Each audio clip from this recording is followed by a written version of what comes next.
नमस्कार दोस्तों, एक बार फिर से आपके अपने यूट्यूब चैनल राह सक्सेस की प्लेटफॉर्म पे स्वागत है। बीच में हम एब्सेंट रहे, प्रॉपर वीडियो नहीं बन पाया और आगे का लेक्चर आप तक पहुंच नहीं पाया। ये इसका मूल कारण रहा कि स्वास्थ्य ठीक नहीं रहा हमारा, और आज भी थोड़ा सा आवाज़ में खराश है, लेकिन फिर भी हम कोशिश करते हैं कि आप तक हम पहुँचें।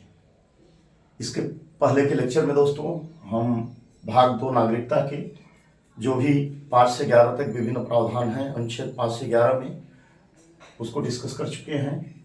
और उन 5 से 11 में क्या प्रावधान था हम आपको बता चुके हैं कि आर्टिकल 5 से 11 में जब भारत का संविधान लागू हुआ था 26 जनवरी 1950 को, तो उस समय भारत का नागरिक कौन है कौन नहीं यह डिफाइन करता है अनुच्छेद 5 से 11 जो है। और नागरिकता पर कानून बनाने का अधिकार किसको है यह भी डिफाइन करता है आर्टिकल 11 संसद, अर्थात उसमें बताया गया है कि भारत में कैसी नागरिकता पाई जाती है, कौन नागरिकता के संबंध में कानून बना सकता है, यह सभी प्रावधान 5 से 11 में डिफाइन कर चुके हैं। और आज हम आपको नेक्स्ट लेक्चर में डिलीवर करेंगे आज कि आर्टिकल 5 से 11 के बाद वर्तमान में नागरिकता कैसे प्राप्त की जा सकती है। यह डिफाइन करता है संसद का कानून नागरिकता संशोधन अधिनियम 1955, सिटीजनशिप अमेंडमेंट एक्ट 1955। यह डिफाइन करता है कि भारत में किन तरीके से नागरिकता ग्रहण की जा सकती है और किन माध्यम से नागरिकता समाप्त की जा सकती है जो है। CAA 1955 यह डिफाइन करता है 5 तरीके से नागरिकता ग्रहण की जा सकती है और 3 तरीके से नागरिकता की समाप्ति की जा सकती है। आइए देखते हैं कि किन किन तरीकों से भारत की नागरिकता वर्तमान में प्राप्त की जा सकती है और किन तरीकों से भारत की नागरिकता समाप्त की जा सकती है। पहला पॉइंट है इसमें कि जन्म से, अर्थात भारत के क्षेत्र में जन्म लेने वाला शिशु जिसकी माता पिता या दोनों भारतीय नागरिक हों, वह भारत का नागरिक माना जाएगा जो है। दूसरा है रक्त संबंध या वंश से, अर्थात भारत के क्षेत्र से बाहर जन्म लेने वाला शिशु जो है। इसमें जैसे आप उदाहरण से समझ सकते हैं कि सानिया मिर्जा हुई जो है और सैफ अली खान एक है। अगर उनके बच्चे का जन्म इंग्लैंड में हो गया था तो यह वही डिफाइन करता है कि भारत के क्षेत्र से बाहर जन्म लेने वाला शिशु जिसके माता या पिता या दोनों भारतीय नागरिक हो, उनको भी भारत की नागरिकता स्वतः प्राप्त हो जाएगी। यह उस पॉइंट को डिफाइन करता है। सानिया मिर्जा का बच्चा जैसे है, तो अगर वह भारत के क्षेत्र से बाहर जन्म लेने वाला लिया हो शिशु और उसकी माता है ही वो वहाँ, क्यों आपको पता है कि सानिया मिर्जा भारत की नागरिकता ग्रहण की हैं, अभी तक वो पाकिस्तान की नागरिकता नहीं ली है, तो उनका बच्चा स्वतः भारत का नागरिक माना जाएगा जो है, अगर वो पाकिस्तान की नागरिकता ग्रहण नहीं करता है तब के रेफरेंस में। और पहला क्या है कि जन्म से जो है, हम लोग इसी क्राइटेरिया में आएंगे कि हम लोग का जन्म जो है भारत के क्षेत्र में हुआ है।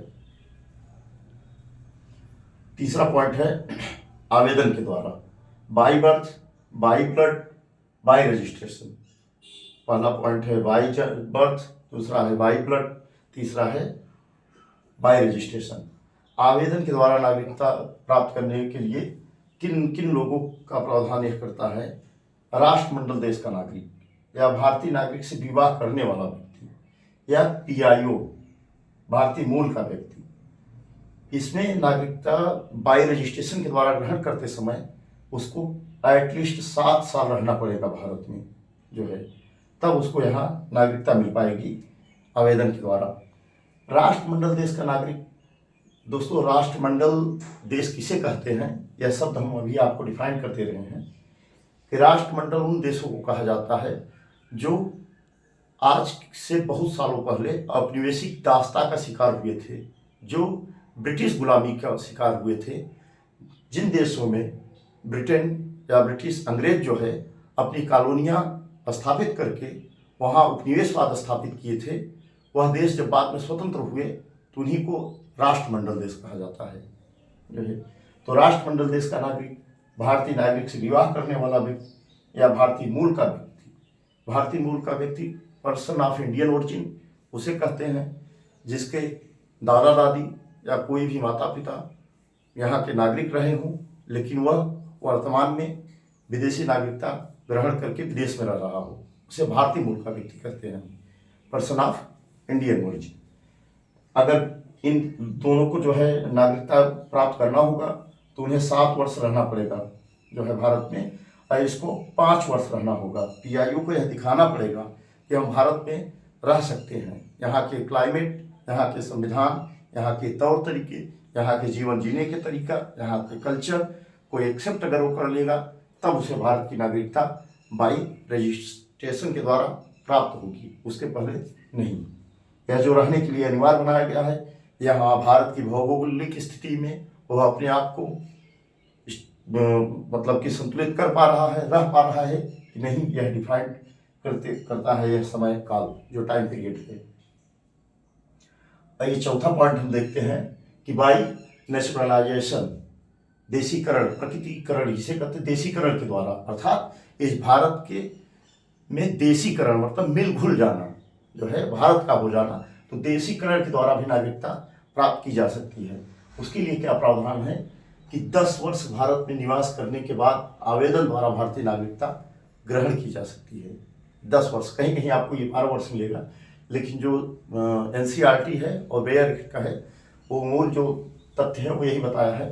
हम ये बात एक बार फिर से आपको कहना चाहेंगे कि फैक्चुअल डेटा पे आप बहुत ज़्यादा ध्यान देने की कोशिश मत करिए, जो कंसेप्ट है आप उसको ध्यान रखिए, और यहाँ से क्वेश्चन आने के थोड़ा सा कम चांसेस रहते हैं जो है, जो आएगा CAA 2019, यहीं से क्वेश्चन आने के जो चांस रहेंगे नहीं। इसके पहले जो प्रश्न आया है वो आर्टिकल 5 से 11 में जो बातें लिखी गई हैं वहीं से क्वेश्चन पूछा गया है कि नागरिकता पे कानून बनाने का अधिकार किसको है, इन सब चीज़ों से क्वेश्चन पूछा गया है इसके पहले में।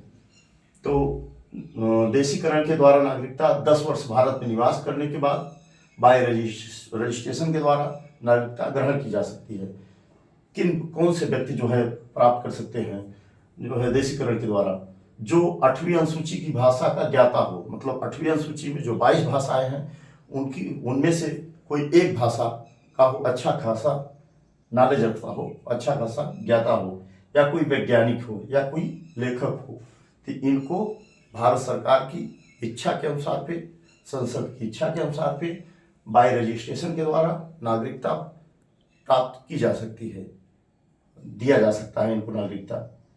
किन व्यक्तियों को? जो 8वीं अनुसूची की भाषा 22 भाषाओं में किसी एक भाषा का ज्ञाता हो, जो कोई वैज्ञानिक हो या कोई प्रसिद्ध लेखक हो, ये जो है देशीकरण के द्वारा नागरिकता ग्रहण कर सकते हैं।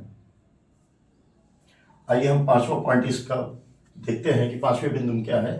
किसी विदेशी भूभाग का भारत में विलय, अर्थात किसी विदेशी भूभाग का अगर भारत में विलय होता है, मर्जर होता है, तो वह भारत का स्वतः नागरिक बन जाएगा। जैसे कि सिक्किम, इसके पहले जब राज्यों का पुनर्गठन हो रहा था तो उस समय उसका वह भारत का भाग नहीं था, लेकिन बाद में जब उसको भारत में मिलाया गया तो वहाँ के जो भी नागरिक थे वो स्वतः भारत के नागरिक माने गए।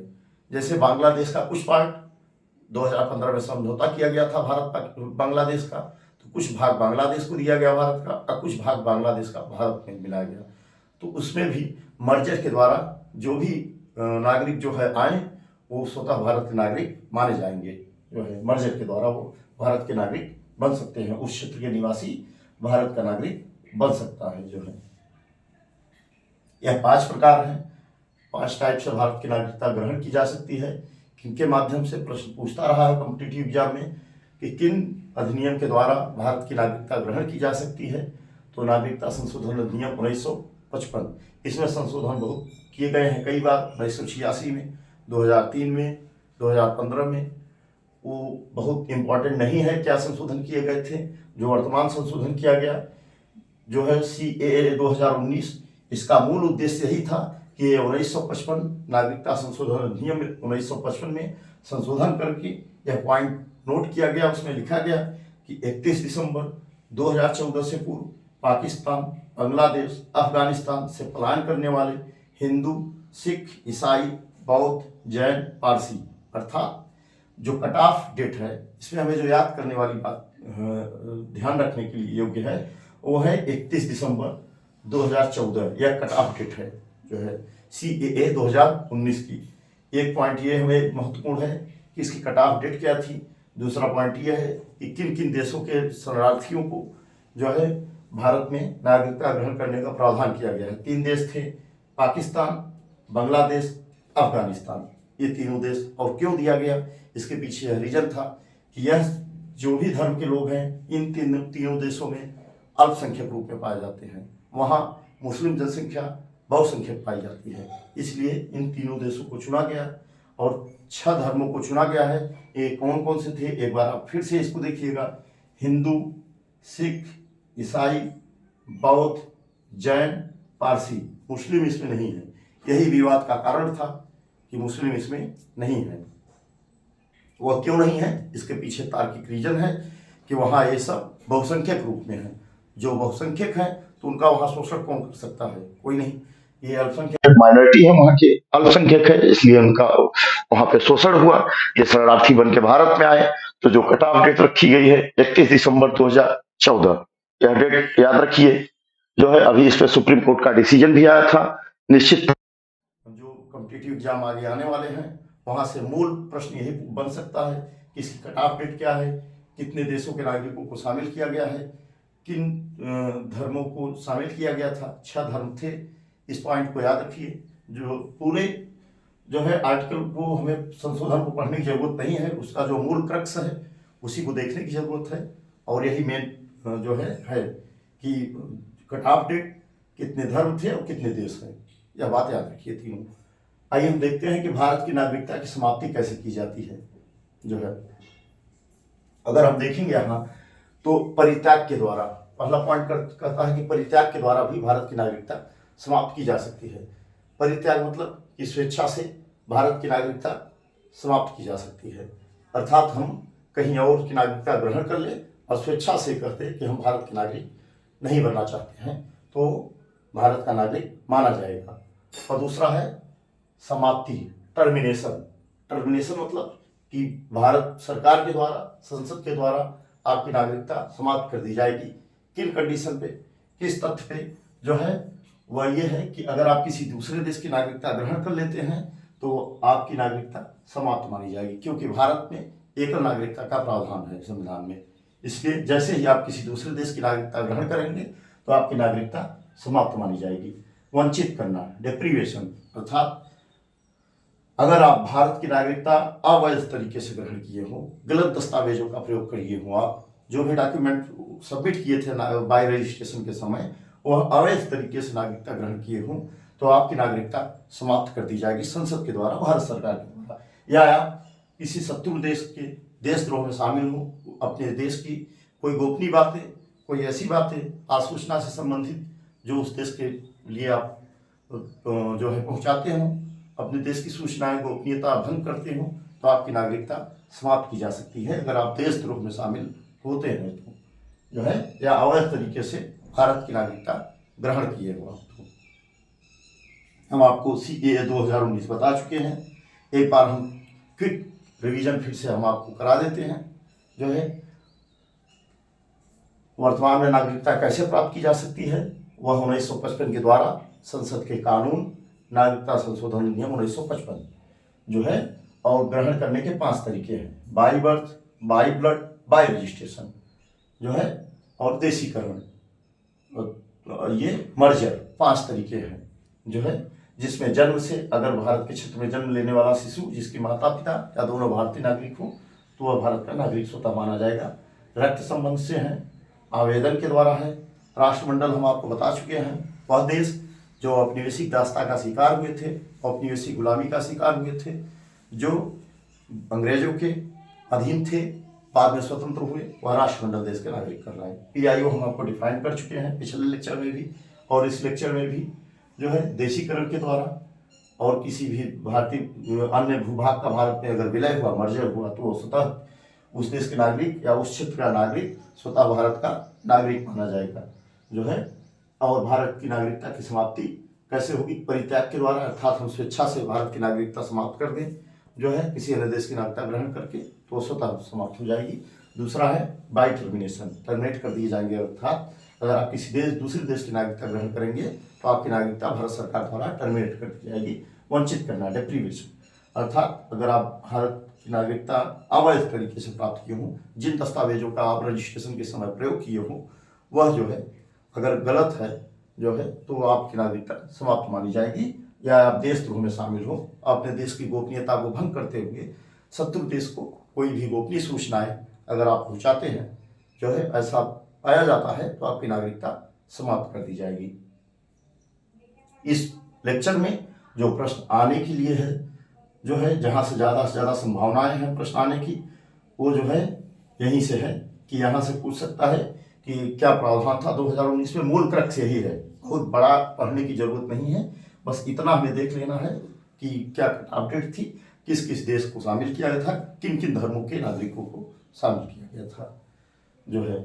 और इसके पहले जो हम आपको बता चुके हैं कि संसद जो है नागरिकता संबंधी कानून जो बनाने का अधिकार हो केवल संसद को है, और भारत पे जो राष्ट्रपति या राष्ट्राध्यक्ष बन सकता है वो प्राकृतिक रूप से नागरिकता ग्रहण करने वाला व्यक्ति भी बन सकता है।